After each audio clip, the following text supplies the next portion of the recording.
موضوع الدرس في آلاء الله ونعمه على عباده سورة الرحمن تفسیر ابن کثیر. الحمد لله رب العالمين والصلاة والسلام على أشرف الأنبياء وسيد المرسلين سيدنا محمد وعلى آله وأصحابه أجمعين. اللهم صل على سيدنا محمد وعلى آل سيدنا محمد كما صليت على إبراهيم وعلى آل إبراهيم في العالمين إنك حميد مجيد.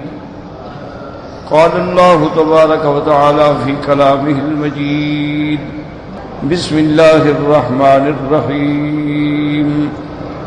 فيهن خيرات حسان فبأي آلاء ربكما تكذبان حور مقصورات في الخيام فبأي آلاء ربكما تكذبان لم يطمثهن إنس قبلهم ولا جان فبأي آلاء ربكما تكذبان متكئين على رفرف خضر وأبقري حسان فبأي آلاء ربكما تكذبان تبارك اسم ربك ذي الجلال والإكرام. قال المؤلف والمفسر رحمه الله تعالى: أدام النفع بعلومه وعلومكم في الدارين آمين. إلى أن قال: حور مقصورات في الخيام. قال: خيام اللؤلؤ. وفي الجنة خيمة واحدة من لؤلؤة واحدة 4 فراسخ في 4 فراسخ علیہا 4000 مصراع من ذهب. اب مفسر رحمت اللہ علیہ سورۃ الرحمن کی ان آیات کی تفسیر بیان فرما رہے ہیں. حور مقصورات فی الخیام. اللہ تبارک و تعالی مومن کو حور عطا فرمائیں گے جو خیموں میں بند رہنے والی. حور کہتے ہیں کہ جس کی آنکھوں کی سپیدی سپید ہو اور سیاہی سیاہ ہو. اور خیمے جو ہیں وہ دنیا کے خیموں کی طرح نہیں ہوں گے بلکہ خیام اللؤلؤ وہ موتی کا بنا ہوا خیمہ ہوگا. مفسر فرماتی ہیں: وفی الجنت خیمۃ واحدۃ من لؤلؤۃ واحدہ. ایک ہی موتی اتنا بڑا ہوگا کہ اس کا خیمہ بنا ہوگا اور وہ خیمہ اتنا بڑا ہوگا 4 فراسخ فی 4 فراسخ یعنی 4 ضرب 4 میل، میٹر نہیں فراسخ میل، اتنا بڑا وہ خیمہ ہوگا. علیہا 4000 مصراع من ذهب. اور اس پہ جو گیٹ نما بنے ہوں گے وہ سونے کے بنے ہوں گے. وقال عبداللہ ابن وہب اخبرنا عمرو ان دراجا ابا السمح حدثه ان بالهيثم عن ابي سعيد عن النبي صلى الله عليه وسلم قال: ادنى اهل الجنه منزله الذي له 80,000 خادم و72 زوجة وتنصب له قبة من لؤلؤ وزبرجد وياقوت كما بين الجابية والصنعاء. ورواه الترمذي من حديث عمرو بن الحارث. اب مفسر رحمت اللہ علیہ فرماتے ہیں عبداللہ ابن وہب نے اس سند کے ساتھ ابی سعید سے روایت کی ہے عن النبی صلی اللہ علیہ وسلم. حضور صلی اللہ علیہ وسلم نے فرمایا: ادنا اہل الجنت منزلۃ. جو سب سے ادنا درجے کا مسلمان جنت میں جائے گا اس کے بھی اللہ تعالی نے 80,000 خادم 80,000 اس کا خادم ہوگا. و72 زوجة. اللہ تبارک و تعالی اس کو 72 بیویاں عطا فرمائیں گے. وتنصب له قبة من لؤلؤ. اور اس کے لیے خیمے لگائے جائیں گے موتی زبرجد اور یاقوت کے. اور وہ خیمے اتنے بڑے ہوں گے جیسے جابیہ سے صنعاء کا فاصلہ ہے. ورواه الترمذی من حدیث عمرو بن الحارث به. وقوله تعالى لم يطمثهن انس قبلهم ولا جان قد تقدم مثله سواء الا انه زاد في وصف الاوائل بقوله كأنهن الياقوت والمرجان فبأي آلاء ربكما تكذبان. اب مفسر فرماتے ہیں کہ اور ساری چیزیں اسی طرح ہیں، لیکن پہلی جو صفتیں گزر چکی ہیں اس کے اندر اللہ تبارک و تعالی نے ان کی صفتوں میں یہ اضافہ فرمایا تھا کہ کأنہن الیاقوت والمرجان. لیکن اس جنت کے اندر جو حوریں ہیں ان کے بارے میں یہ الفاظ نہیں آئے. وقوله تعالی متکئین علی رفرف خضر وابکری حسان. قال علی بن ابی طلحة عن ابن عباس الرفرف المحابس. وقضى قال مجاہد وإکرمة والحسن وقتادة والضحاك وغيرهم هي المحابس.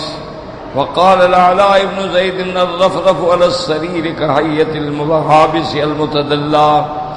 اب مفسر رحمۃ اللہ علیہ فرماتی ہیں، اللہ فرماتی ہیں کہ مومن قیامت میں رفرف پہ بیٹھے ہوں گے، اور رفرف ایسے ہوگی جیسے اس کے اوپر مچھردانی تان دی جاتی ہے چار، اس کے اندر یعنی وہ بند بیٹھے ہوں.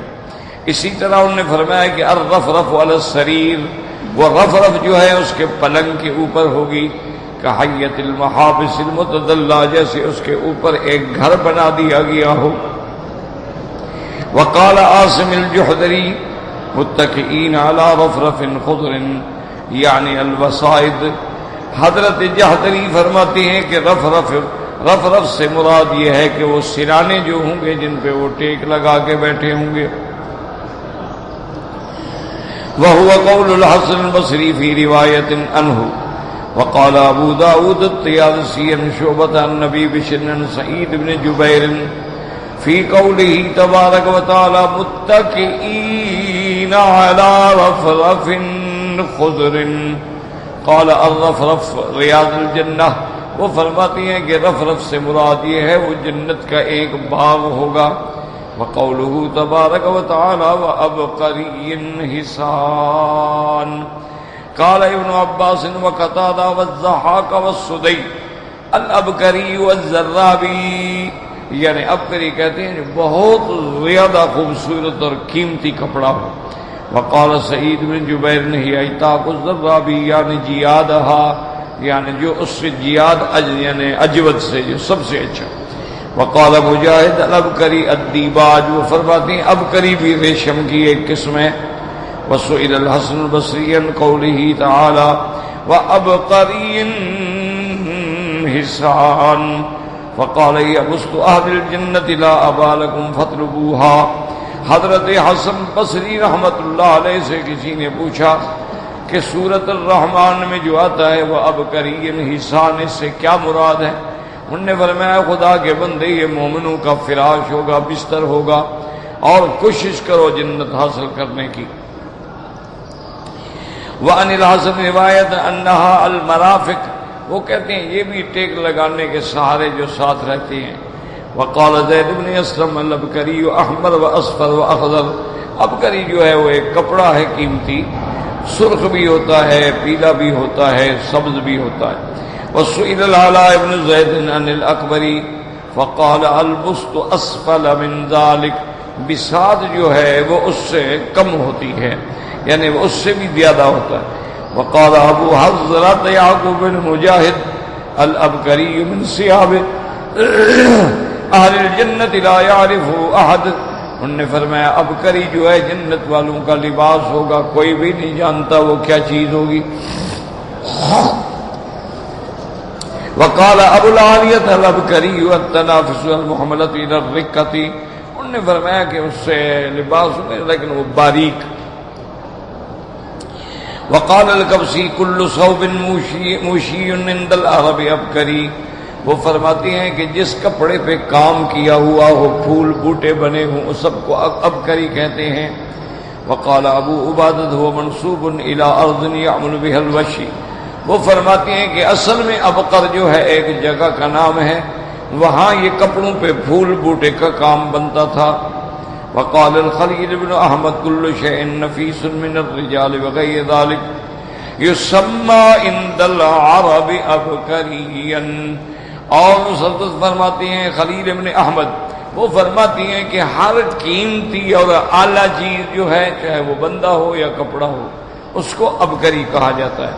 ومنہ قول النبی صلی اللہ علیہ وسلم فی عمر رضی اللہ تعالی عنہ فلم ارى ابکریا یفری فریہ، تو آپ نے حضرت عمر کو بھی فرمایا کہ وہ ابکری ہے، اتنی طاقت سے جو اس نے ڈول کھینچے ایسے میں نے نہیں دیکھا۔ وعلى كل تقدير فصفة مرافق أهل الجنتين الأوليين أرفع وأعلى من هذه الصفة وإنه قد قال هناك۔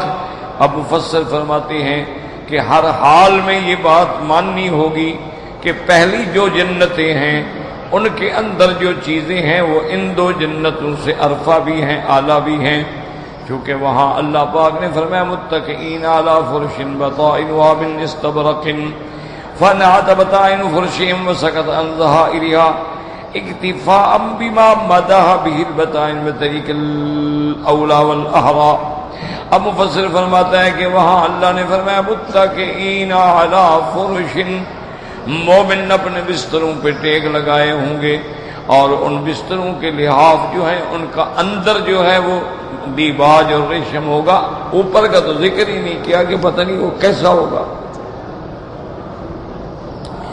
وتمام الخاتمة انه قال بعد الصفات المتقدمة هل جزاء الاحسان الا الاحسان، فوصف اهلها بالاحسان وهو اعلى المراتب والنهايات كما في حديث جبرائيل عليه السلام۔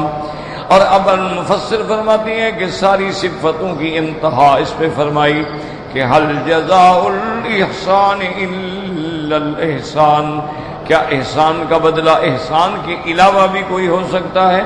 تو اللہ تبارک و تعالی نے مومنون کی صفتیں بیان فرمائی احسان، اور احسان جو ہے وہ ایمان میں سب سے اعلیٰ درجہ ہے، جیسے کہ حدیث جبریل علیہ السلام میں ہے لما سأل عن الاسلام ثم الایمان ثم الاحسان فهذه وجوه عديدة في تفضيل الجنتين الاوليين على هاتين الاخيرتين، نسأل الله الكريم الوهاب ان يجعلنا من اهل الاوليين۔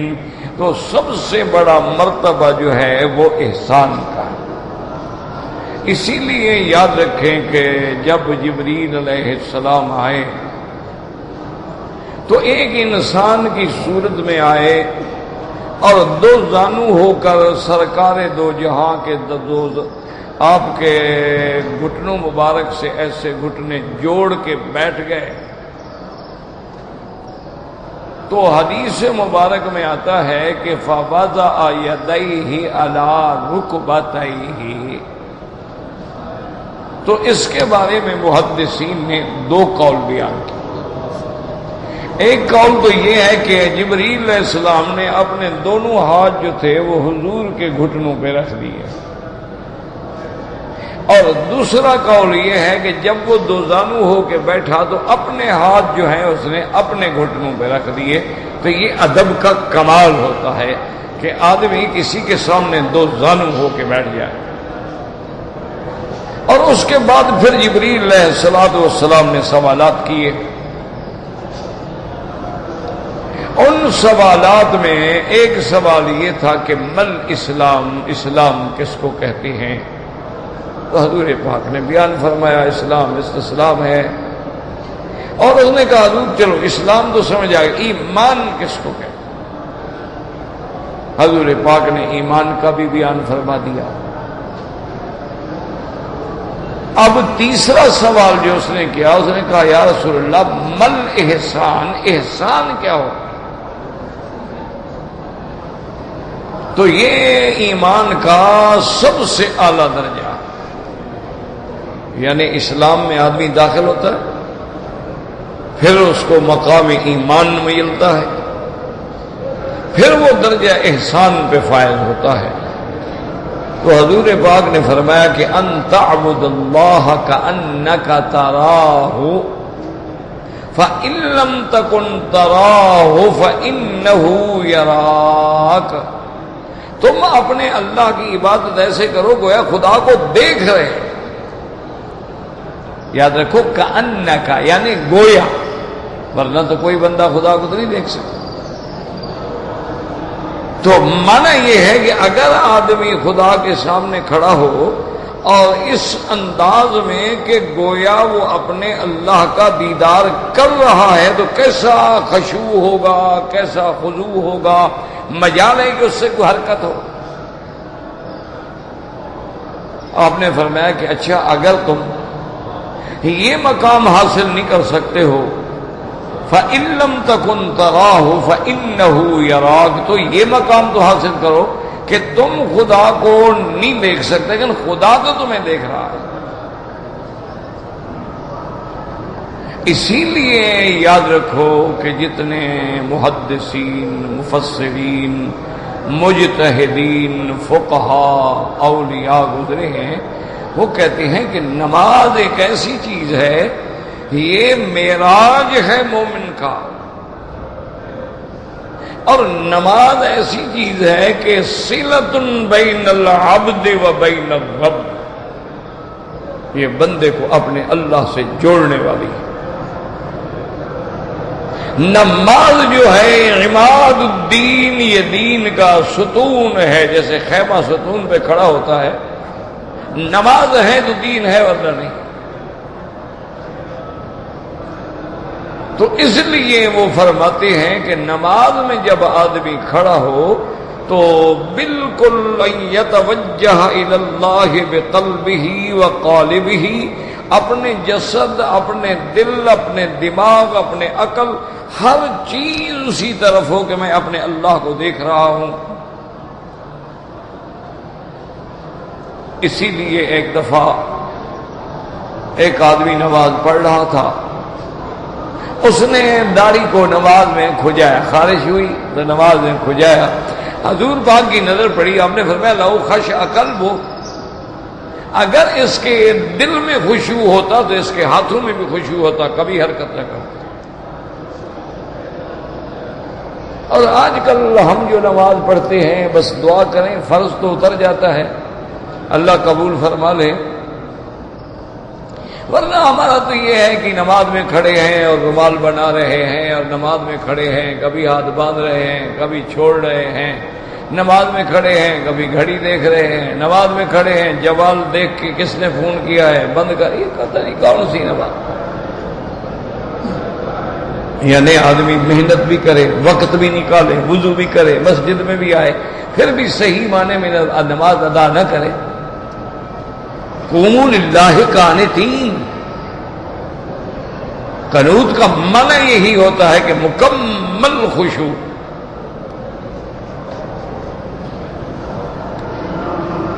تو احسان کا درجہ یہ ہے، اب یاد رکھو کہ یہ مقام آدمی کو باتوں سے نہیں ملتے، یہ مقام آدمی کو کتابوں سے نہیں ملتے ہیں، اس کے لیے محنت کرنی پڑتی۔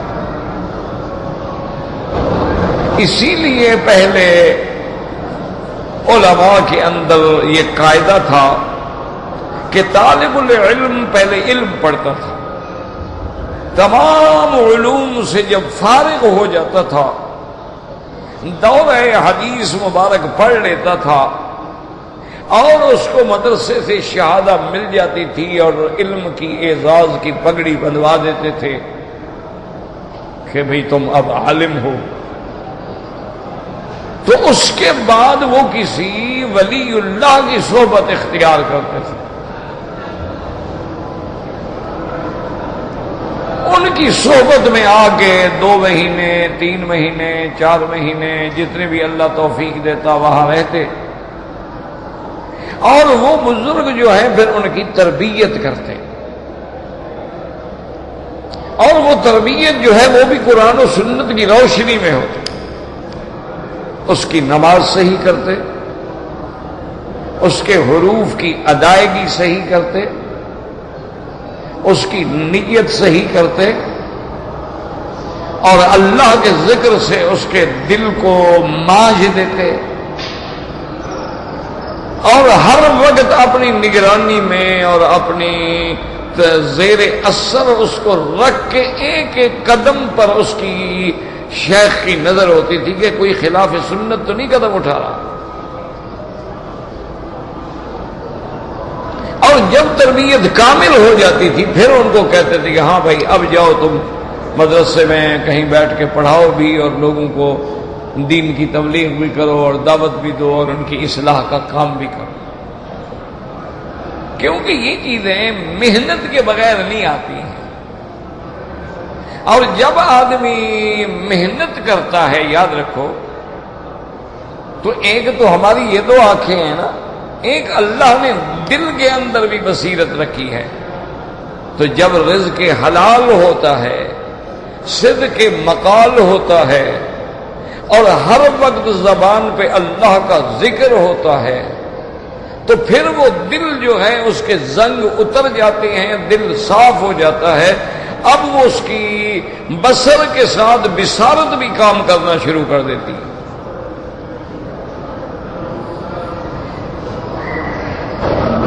اچھا، یہ محنت سے ہوتی ہے چیز، اصل اتباع سنت ہے۔ یاد رکھو، اصل ولایت کیا ہے؟ اتباع سنت، کہ آدمی حضور صلی اللہ علیہ وسلم کی سنت کا غلام ہو، کوئی قدم سنت کے بغیر نہ اٹھے۔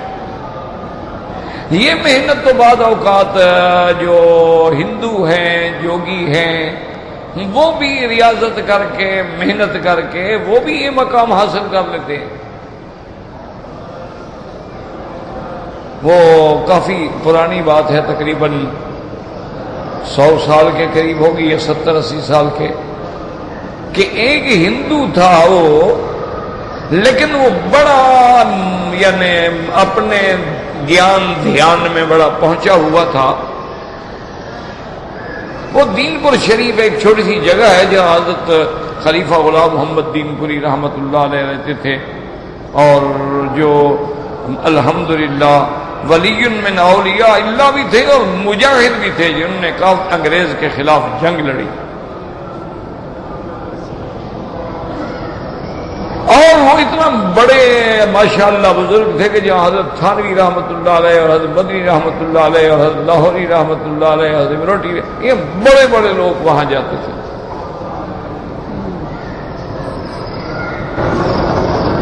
تو ان کے پاس وہ آ گیا، وہ جوگی، وہ ہندو پنڈت جو بھی تھا، انہوں نے کہا جی میں لنگر میں رہنا چاہتا۔ فرمایا ٹھہر جاؤ، ہمارا تو بھائی کسی سے جھگڑا نہیں، ہندو ہو سکھ ہو، یہ تو لنگر ہے۔ وہ رہ گیا اور جو لنگر میں ملتا کھا لیتا۔ 3 دن گزارنے کے بعد دیکھا کہ آج خلیفہ صاحب اکیلا بیٹھے ہیں، تو آ گیا اور کہنے لگا کہ حضرت میں اجازت لینے آیا ہوں، آپ نے بڑی مہربانی کی، مجھے ٹھہرنے کی جگہ دی، مجھے کھانا دیا، تو اب میں جا رہا ہوں، اجازت لینے آئے ہیں۔ حضرت نے فرمایا تم کیوں آئے تھے اور کیوں جا رہے ہو؟ کوئی وجہ تھی؟ انہوں نے کہا خلیفہ صاحب نہ پوچھو، میں اصل میں اسلام کا راستہ ڈھونڈ رہا ہوں اور کسی اللہ والے کی تلاش میں ہوں، اور میری بدقسمتی ہے یا حالات یہ ہیں کہ مجھے کوئی اللہ والا ملتا ہی نہیں۔ اس نے پھر شروع کیا، میں فلاں جگہ گیا، فلاں گیا، فلاں گیا۔ اس نے کہا جب میں مراقبہ کرتا ہوں اور اس بزرگ کے دل پہ نظر ڈالتا ہوں تو ان کے تو دل اپنے سیاہ ہیں، جن کے اپنے دل سیاہ ہوں گے وہ میری کیا ہدایت کریں گے؟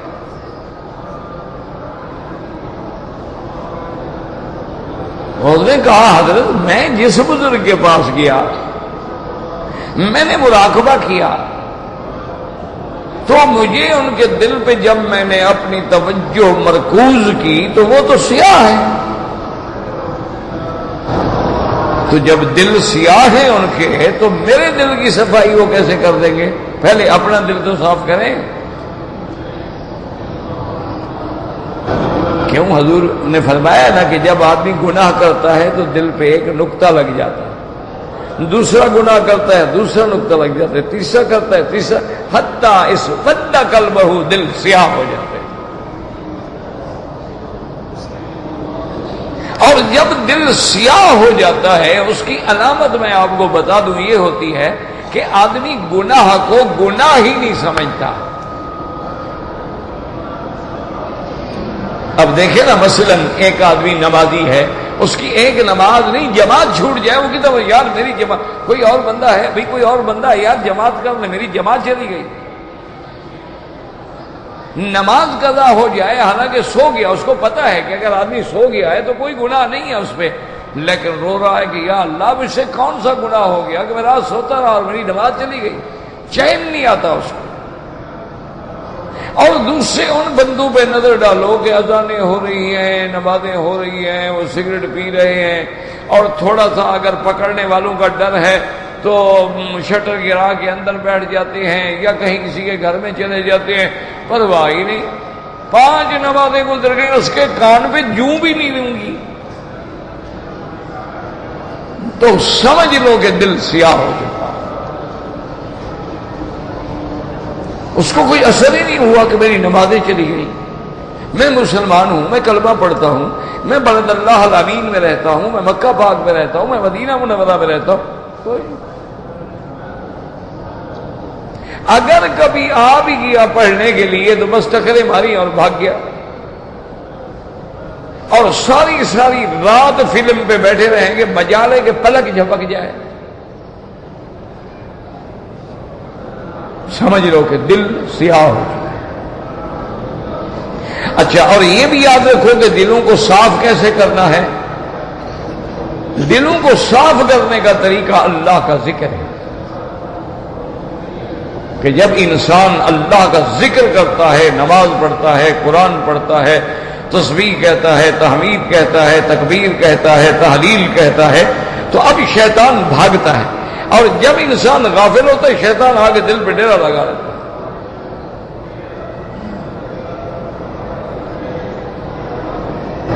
اب ایک آدمی، یعنی ایک چھوٹی سی مثال سمجھ لو، ایک آدمی نے کبھی سگریٹ نہ پی ہو نا، اس کو سگریٹ دے دو، اس کو اسی وقت ٹھسا لگ جائے گا، ہو یار چھوڑی کیا پلا دیا مجھے۔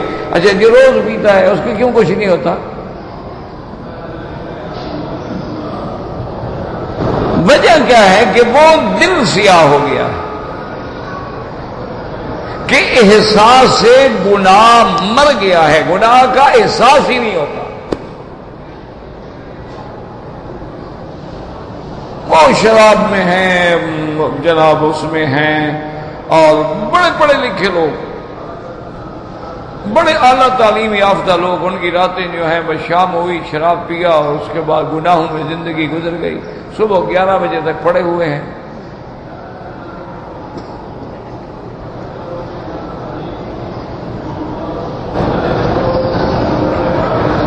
تو حضرت مسکرائے اور فرمایا کہ بھائی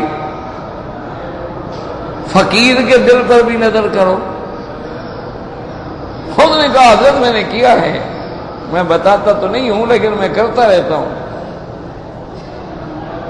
فرمایا کیا دیکھا؟ کہا حضور یہ ہے کہ یہ تو میں بات مانتا ہوں کہ آج تک جتنے میں بزرگوں کے پاس گیا ان سب سے آپ کا دل بہتر ہے، لیکن اس میں بھی ایک نقطہ ہے سیاہ،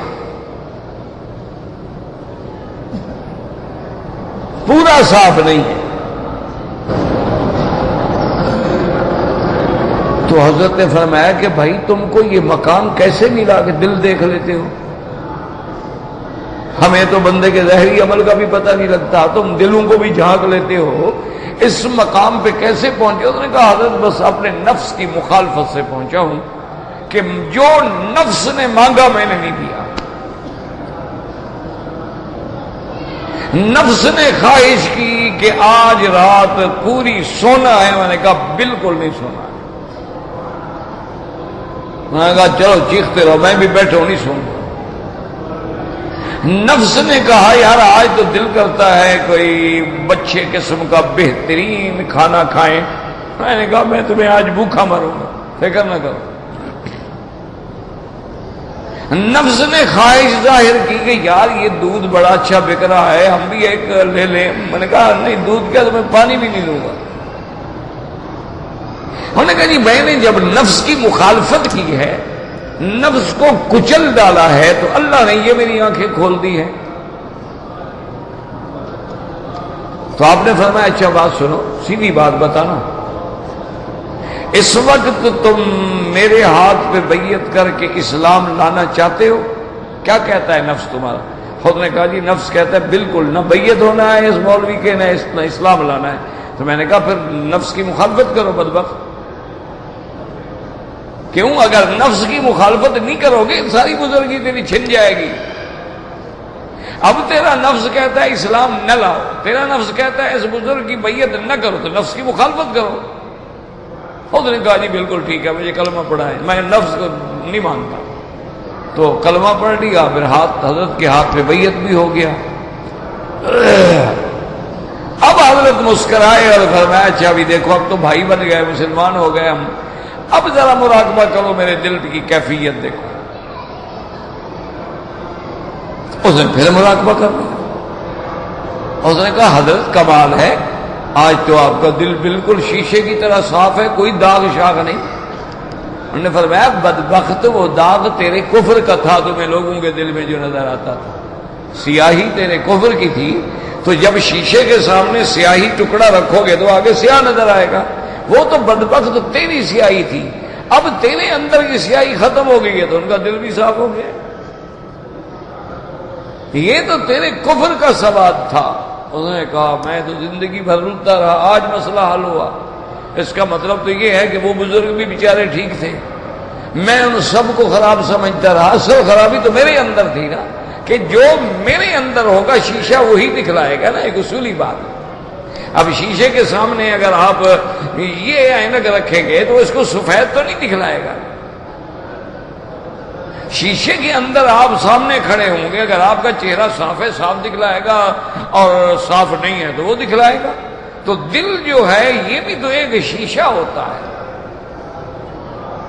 اسی لیے اب دیکھیں مثنوی روم جو ہے، مولانا روم رحمت اللہ علیہ، تو کتنا بڑا آدمی تھا، کتنا بڑا علم تھا، کتنا بڑا فضل تھا کہ اس کی کتابوں کو باقاعدہ درسی طور پہ پڑھایا جاتا ہے۔ مثنوی کو ہر آدمی سمجھ ہی نہیں سکتا، لیکن وہ خود یہ کہتے ہیں کہ مولوی ہرگز نشد مولا روم تا غلام شمس تبریزی نشد، کہتے ہیں مولوی مولا روم نہیں بن سکتا جب تک شمس تبریزی کی غلامی نہ کرے گا، یعنی جب کسی بزرگ کے دروازے پہ جائے گا تب یہ چیزیں آ سکتی۔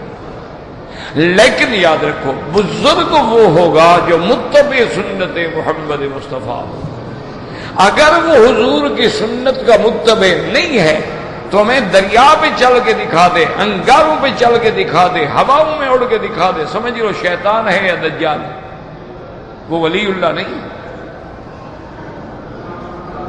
بڑے بڑے لوگ بیٹھے ہوتے ہیں، ماہر نجوم ہوتے ہیں، علم جفر کے ماہر ہوتے ہیں، علم اعداد کے ماہر ہوتے ہیں، پامسٹ ہوتے ہیں۔ اب دیکھیں مولانا مودودی کتنا بڑا آدمی تھا، بہت پڑھا لکھا آدمی تھا، بڑا ان کا ایک مقام تھا، اب بھی ہے، ٹھیک ہے کسی کا اختلاف ہو الگ بات ہے، اختلاف تو ہوتے ہیں۔ تو وہ لاہور میں ایک بہت بڑا مشہور پامسٹ ہوتا تھا، ایم اسلم یا ایسے کوئی نام تھا، اللہ عالم۔ اس نے بڑی مشقت سے اور بڑے طریقے سے مولوی صاحب کو گھیرا کہ مولوی ہاتھ دکھایا۔ مولوی کیسے ہاتھ دکھائے؟ بھئی ہم ان چیزوں کے قائل ہی نہیں، عقیدہ ہی نہیں، مانتے ہی نہیں، ہاتھ دکھانے کا کیا معنی؟ بہرحال اس نے کسی طرح راضی کر دیا۔ اب جو ہاتھ دیکھا تو اس نے تو مودودی صاحب کی زندگی کا خلاصہ ان کے سامنے رکھ دیا، وہ باتیں بھی رکھ دی جو کوئی نہیں جانتا تھا۔ مودودی صاحب نے اخبار میں باقاعدہ کہا تھا کہ کسی اچھے پامسٹ کو ہاتھ دکھانے کا معنی یہ ہے کہ اس کے سامنے آدمی اپنے آپ کو اوریاں کر دے، اس لیے ان کو ہاتھ نہ دکھائے گا۔ تو ہم تو ان کو کفر سمجھتے ہیں، لیکن یہ علم تو ہے نا بھائی۔ اب دیکھو نا، ناچنا علم تو ہے نا، تمہیں آتا ہے تم ناچ سکتے ہو، پہلے سیکھنا پڑے گا نا، علم تو ہے نا۔ یہ کون سا ناچ ہے، یہ کون سا ڈانس ہے، یہ کتھک ہے، یہ پاپ ہے، یہ ڈسکو ہے، یہ کون سی چیز ہے؟ ہم تو سب پڑھتے ہیں نا، کوئی ٹکر جائے ڈانس والا تو جواب کیسے دیں گے؟ یہ کون سا سر ہے، یہ کون سی راگنی ہے، اور اس راگ کا کون سا وقت ہے، بھیروی کا کون سا وقت ہے؟ تو یہ علم تو ہے نا، لیکن شیطانی علم ہے، یاد رکھو، علم ہے لیکن شیطانی علم۔ موسیقی ہے، گانا ہے، علم تو ہے لیکن شیطانی علم۔ یہ جو کہتے ہیں نا موسیقی روح کی غذا ہوتی ہے، وہ شاید کافروں کی ہوگی۔ مومن کی روح کی غذا جو ہے وہ اللہ کا ذکر اور اللہ کا قرآن ہوتا ہے۔ اسی طرح علم جفر علم تو ہے، نجوم علم تو ہے۔ ابراہیم علیہ السلام کی ساری قوم جو تھی وہ اسی نجوم پرستی میں، کوکب پرستی میں تو پڑی ہوئی تھی۔ وہ سورج کے پجاری تھے، آج بھی سورج کے پجاری ہیں، آج بھی ستاروں کے پجاری ہیں، آج بھی وہ لوگ ہیں، باقاعدہ اخباروں میں دیکھو صفحہ چھپتا ہے کہ تمہارا ستارہ کون سا ہے، اور آج برج عقرب ہے، سرطان ہے، سنبلہ ہے، میزان ہے، کون سا ہے، دلو ہے، کون سا ہے۔ تو علم تو ہے نا، لیکن یہ علوم شیطانی ہیں۔ اللہ تعالیٰ ان سے انبیاء کو اور انبیاء کے ورثاء علماء کو محفوظ رکھتے ہیں، وہ ان کے قریب بھی نہیں جاتے، ورنہ علم تو ہے۔ اسی لیے میرے مدنی پاک نے رحمت دو جہانے سرکار دو عالم نے فرما دیا، من اتا عرافا او کاہنا فصدقہ، کوئی آدمی اگر اس کاہن کے پاس، نجومی کے پاس، عراف کے پاس گیا اور اس نے جو حالات بتائے اس کی تصدیق کی، فقط کفر بما انزل علی محمد، اس نے کفر کیا اس قرآن کا جو اللہ نے محمد مصطفیٰ پہ نازل کیا ہے۔ جب اللہ نے فرمایا کہ غیب کوئی نہیں جانتا، بس ٹھیک ہے، نہیں جانتا، ان کے اندازے ہیں، کبھی صحیح ہو گئے کبھی غلط ہو گئے، لیکن علم تو ہے نا۔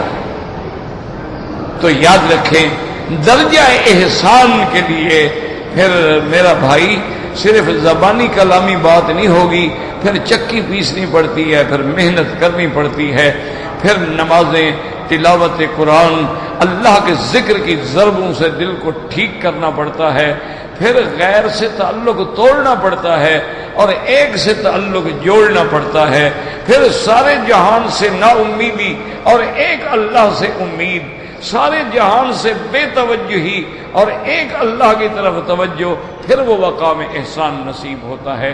تو اس لیے تو جب وہ مقام نصیب ہو گیا، اللہ نے فرمایا پھر بدلہ یہ ہے کہ میں بھی تو احسان کروں گا نا، الجزاء الاحسان الا الاحسان۔ اب فرماتے ہیں ثم قال تبارک اسم ربک ذی الجلال والاکرام ای هو اہل ان یجل فلا یؤصى، وہ ذات ایسی ہے جس کی ہر حال میں تعظیم کی جائے، کبھی نافرمانی نہ کی جائے۔ وَأَن يُكْرَمَ فَيُعْبَدْ، اللہ تعالیٰ کی تکریم کا نتیجہ یہ ہے اس کی عبادت کی جائے۔ وَيَشْكُرَ فَلَا يَكْفُرْ، اس کا شکر کرے کبھی کفر نہ کرے۔ وَأَن يَذْكُرَ فَلَا يَنْسَى، ہر وقت اللہ کو یاد کرے اور کبھی بھول نہ جائے۔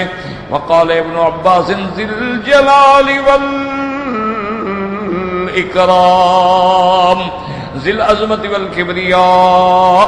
وقال الامام احمد حدثنا موسى بن داود قال حدثنا عبد الرحمن بن ثابت بن ثوبان عن نمير بن هاني عن ابي الأذراء عن ابي الدرداء رضي الله تعالى عنه قال قال رسول الله صلى الله عليه وسلم اجل اللہ یغفر لکم، تم اللہ کی عظمت بیان کیا کرو، اللہ کی تعظیم، اللہ تمہارے گناہ معاف کر دیں گے۔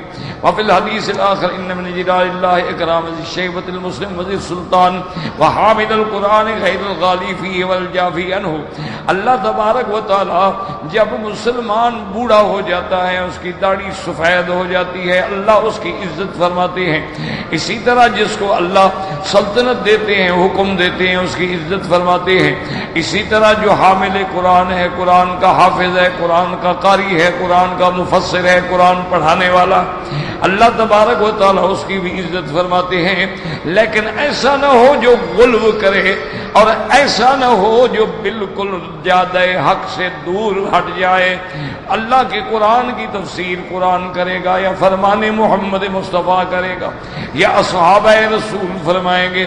وقال الحافظ ابو یعلا حدثنا ابو یوسف الحربی قال حدثنا محمد بن اسماعیل قال حدثنا حماد قال حدثنا حمید الطویل ان انس رضی اللہ تعالی عنہ ان رسول قال العزو بیاد الجلال والاکرام وقضى رواه الترمذی عن محمود بن غیلان عن محمد بن اسماعیل عن حماد بن سند بن ثم قال غلط المؤمل فيه وغريب ليس بمحفوظ وانما يروى هذا عن حماد بن سلمة عن عبید بن النبي صلی اللہ علیہ وسلم۔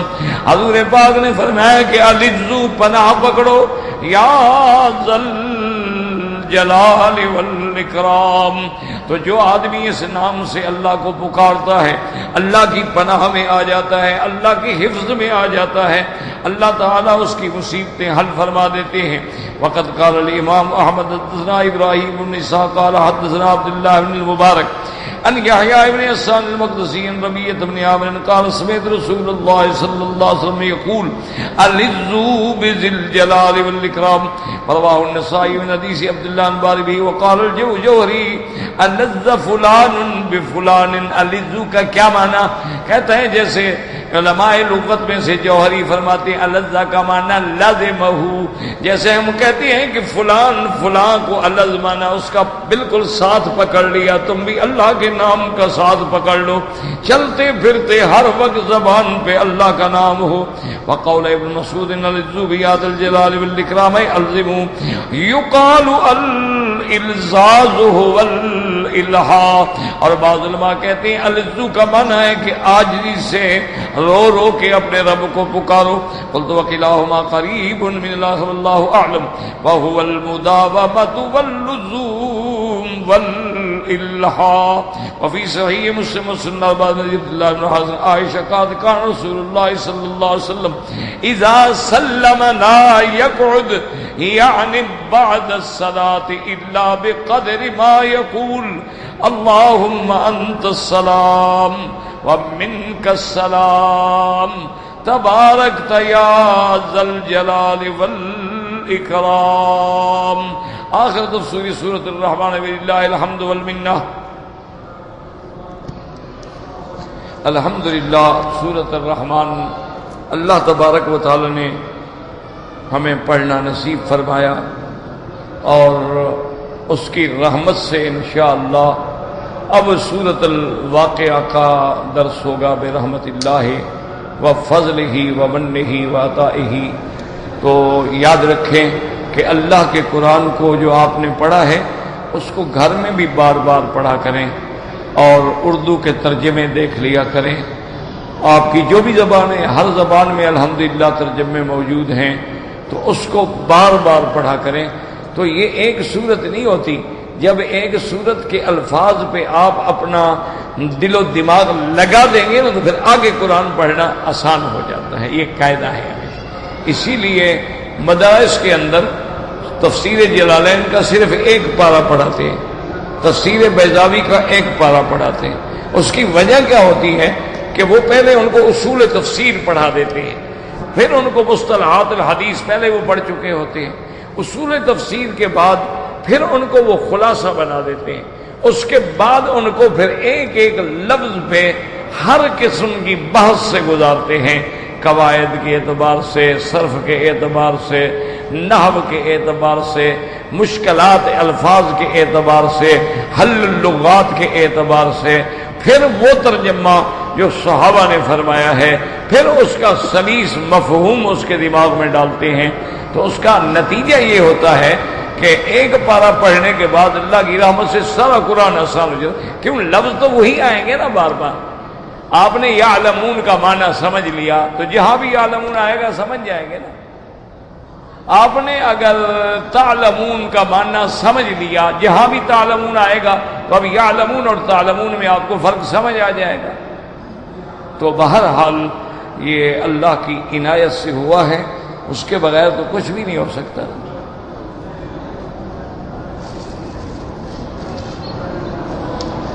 کہتے ہیں جی کہ میں نے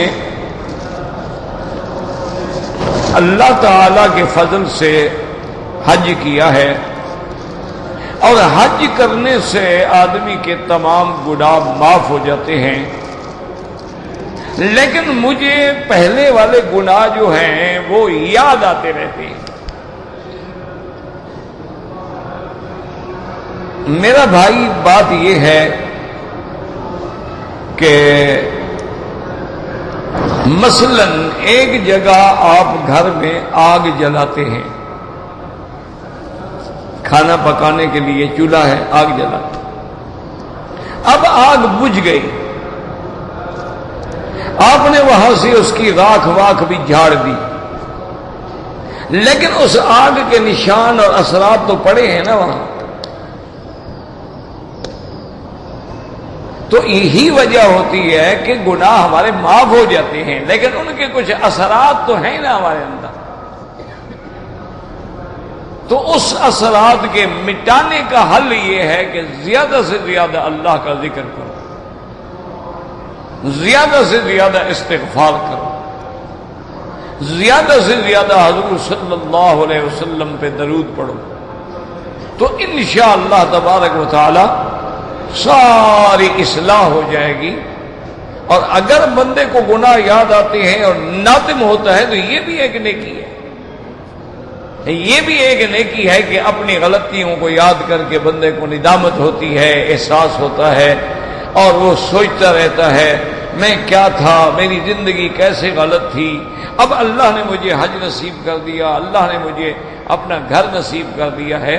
تو اس کا علاج میرا بھائی یہی ہے کہ کثرت سے ذکر کرو، اور آج کل کے دور میں ویسے بھی اللہ والوں کا ملنا بڑا نایاب ہو گیا ہے، اب کوئی ہماری بدقسمتی ہے، ہمیں تو نہیں ملتا بھائی۔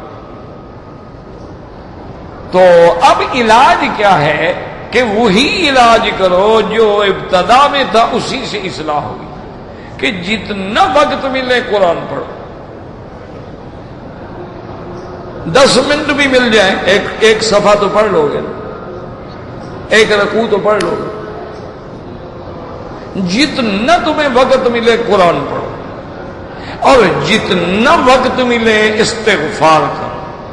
اچھا، استغفار کے لیے وضو کی کوئی ضرورت نہیں، بغیر وضو آپ بیٹھے ہیں، دکان ہے، تجارت ہے، گاڑی چلا رہے ہیں، پڑھتے رہے،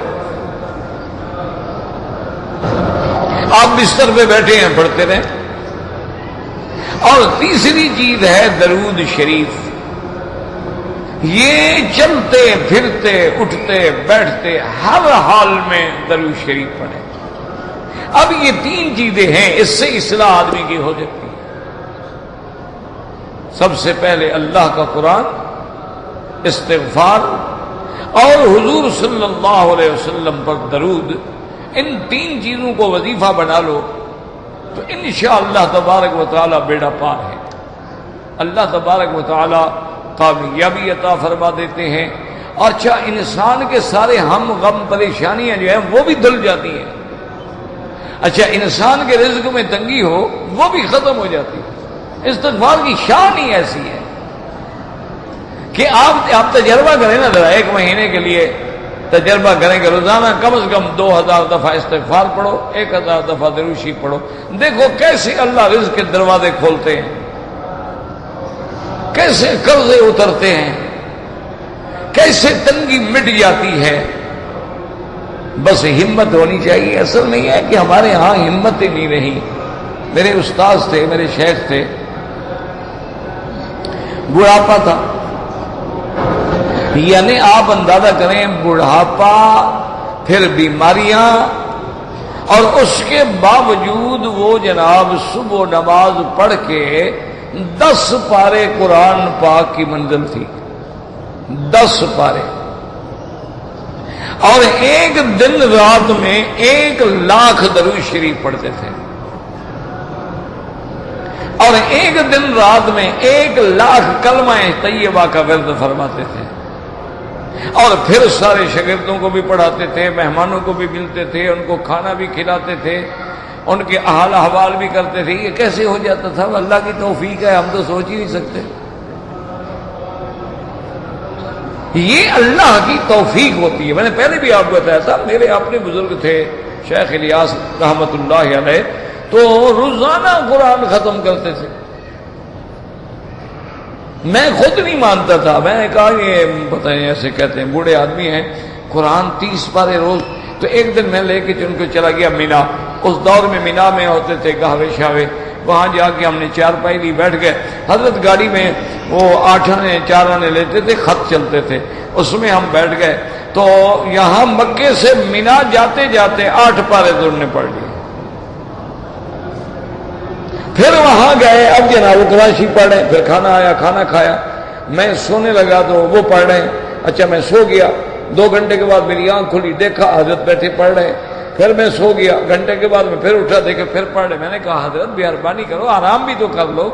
اور نے کہا بھائی مکی صاحب بات یہ ہے کہ کچھ اللہ کے ساتھ ایسا مسئلہ تعلق بن گیا ہے، جب تک قرآن ختم نہیں ہوگا نیند آتی نہیں. میں کیا کروں، میرے بس میں نہیں. وہ جناب صبح تک قرآن شریف پڑھتے رہے، اور عین صبح کی اذان ہوئی تو ان کا قرآن بھی ختم ہوا. پھر ہم نے نماز پڑھی، واپس آ گئے گھر میں، ناشتہ کیا، پھر وہ سو گئے. بوڑھے آدمی اور 30 سپارے روز قرآن. اب کہنا تو بڑا آسان ہے. ہمارے اپنے مدرسے میں استاد تھے قاری یاسین صاحب، اللہ ان کی مغفرت فرمائے. وہ رمضان المبارک میں عشاء کی نماز کے بعد کھڑے ہوتے تھے تراویح میں، اور ان کے سارے شاگرد اور بڑے بڑے حفاظ اور بڑے بڑے لوگ آتے تھے ان کا قرآن سننے کے لیے. این ساری کا وقت ہوتا قرآن ختم. ایک رات میں پورا قرآن، اور ایک جگہ غلطی بھی نہیں لگی. یہ اللہ کا کرم ہے. تم اللہ کے ساتھ لو لگاؤ تو اللہ بھی اپنا بنائے نا. دیکھو نا، کسی کے پاس جاتے ہو، ملتے ہو تو تعلق بنتا ہے نا. تم تو اللہ کے پاس آنا ہی نہیں چاہتے تو تعلق کیسے بنے؟ تم تو ہر وقت اس کی مخالفت کر رہے ہو، ہر وقت اس کی نافرمانی کر رہے ہو، تو تعلق بنے کیسے؟ تعلق بناؤ. فرض نمازوں کی پابندی کرو، والدین کی فرما برداری کرو، قرآن کی تلاوت کرو، استغفار کی کثرت کرو، درود پاک کی مداومت کرو. انشاءاللہ دین و دنیا کی مشکلیں حل ہو جائیں گی. ربنا تقبل منا انك انت السميع العليم وتب علينا انك انت التواب الرحيم. اللهم فرج هم المهمومين، نفس كرب المكروبين، واقض الدين عن المدينين، واشفنا واشف مرضانا ومرضى المسلمين. اللهم انصر الاسلام والمسلمين، اللهم اعز الاسلام والمسلمين واحم حوزة الدين. اللهم انصر المجاهدين في كل مكان. اللهم اهلك اعداءك اعداء الدين. اللهم انزل عليهم بأسك الذي لا يرد عن القوم المجرمين. اللهم احفظ سائر بلاد المسلمين وهذا البلد الامين، فاجعلها امنا مطمئنا سخاء رخاء الى يوم الدين برحمتك يا ارحم الراحمين. صلى الله تعالى على خير خلقه سيدنا محمد وعلى آله وصحبه اجمعين.